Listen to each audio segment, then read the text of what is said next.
My mother once asked me, while I was talking about my extracurriculars at college, if I ever got tired of always doing queer stuff. I guess she meant, why do you always read queer books, mention queer celebrities, join queer activist groups, or watch queer media? Taken aback, I said, no, because I'm queer. I thought, shouldn't that be obvious?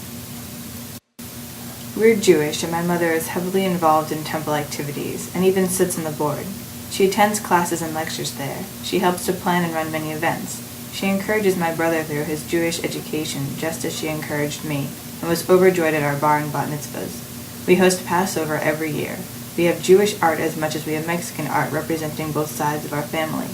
I realize, as I think it over, that I could have asked her why she cares so much about who is Jewish, or the conflict in Israel, or the goings-on at the temple. The answer is the same. Because she is Jewish. That is her heritage. Those are her friends. That is our history. And it is mine too, but I have been blessed with another strong identity, that of being a queer woman of color, which carries its own history, language, art, and notions of beauty. I love my mother. I know she struggles with the fact that this part of me is beyond her expertise. She cannot guide me here, as she has guided me through my identity as a female, as a Jew, as a responsible member of society. So there is silence. I prod, I pry. I don't want to make my parents uncomfortable, and sometimes I tell myself that it doesn't matter that much anyway. There's so much more to me than just my sexuality. But right now, as I'm trying to find out who I am in relation to my queer identity, it feels like a growing chasm. And it is not just a sexuality. It is a culture and a community. Hey parents, I love you. And I want you to know what this means to me. You haven't asked, but I want to tell you. I know you are proud of me, and this is just one more reason to be. You know that I'm a good daughter. I'm as obedient as I'm going to be. I get along with my brother.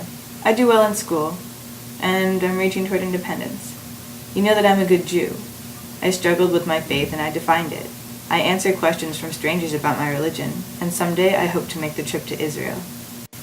You know that I'm a strong woman. I don't let anyone push me around, and I present my gender how I see fit.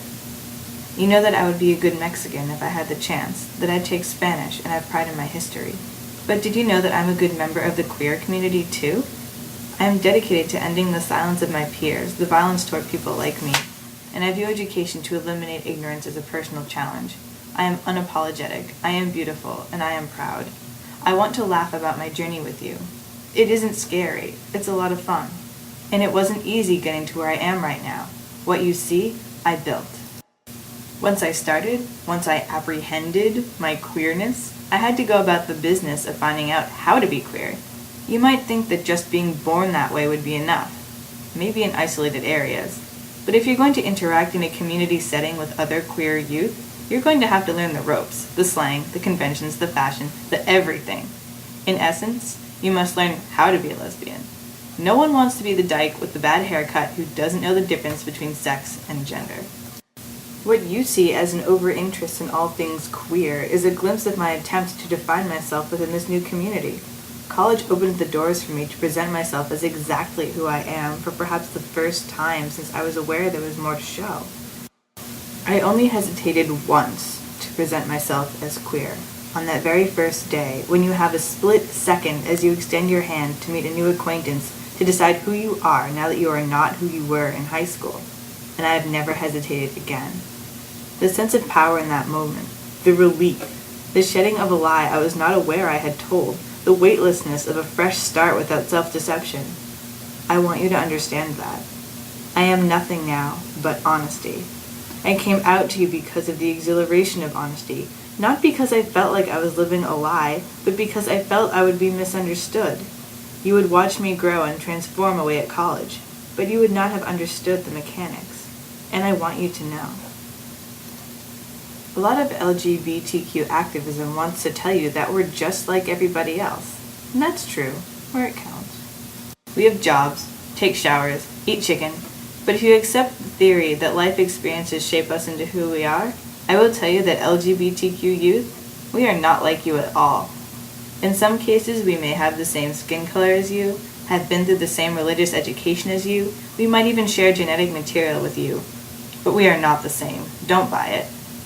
Our experience is different, maybe not harder, certainly not easier, but different. We have an extra dimension.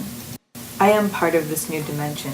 I am supported by it, validated by it, rejected by it, inside, outside, criticized, venerated, loved, and despised. It is my community, both the one I have built and the one to whose global membership I belong.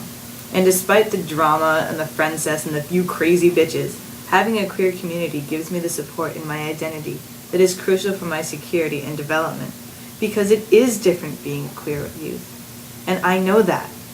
And now you know that. Look what I have done. Aren't you proud? I have great friends, good role models, and I may not be a cool lesbian, but I was never a cool straight person either. Mom, Dad, bro, I love you. Signed, the female, Mexican, Jewish dyke, Jaymie Z.